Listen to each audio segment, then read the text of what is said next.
Invité dans l'émission PAF ouvert à tous ce vendredi 29 septembre 2023 sur C8, Alexandre Pelsestre mémorait son parcours.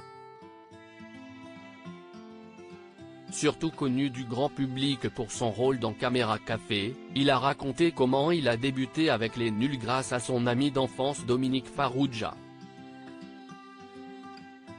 Acteur, scénariste, animateur radio, humoriste et même ancien publicitaire.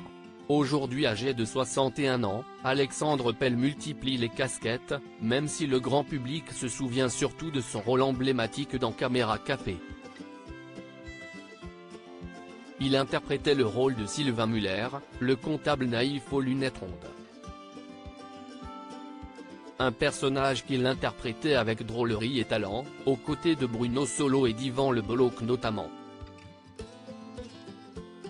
Touche à tout, Alexandre Pell a également contribué à l'écriture des sketchs des Nuls et de la série H,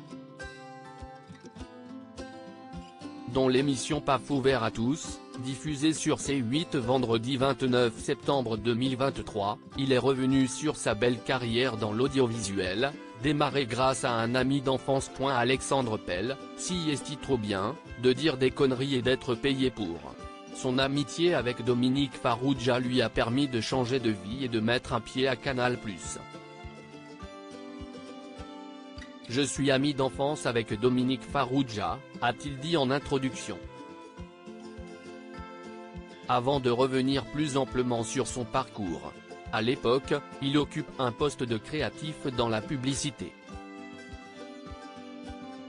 Je me fais suer, pour ne pas dire CHR, en fait, quand ils m'ont proposé d'écrire pour eux, Les Nuls, NEDRL, j'ai eu l'impression d'être entré dans la caverne d'Ali Baba et je n'ai jamais voulu en ressortir, car si est-il trop bien, de dire des conneries et d'être payé pour, s'est réjoui l'acteur. Il a aussi donné quelques détails sur les coulisses des émissions.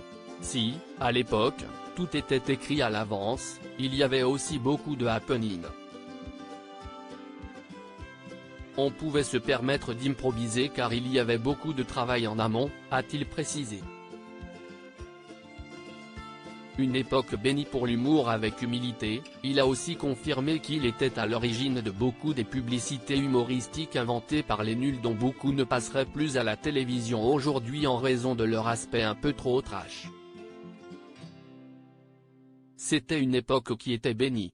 Contrairement à ce que l'on peut penser, on faisait attention à ce que l'on disait. Chaque artiste ou chaque auteur se censurait, a-t-il assuré. Le but étant, a-t-il rappelé, non pas de faire de la peine, mais avant tout de faire marrer. PAF, à retrouver en intégralité sur l'application Mi Canal. Article écrit en collaboration avec 6 Médias.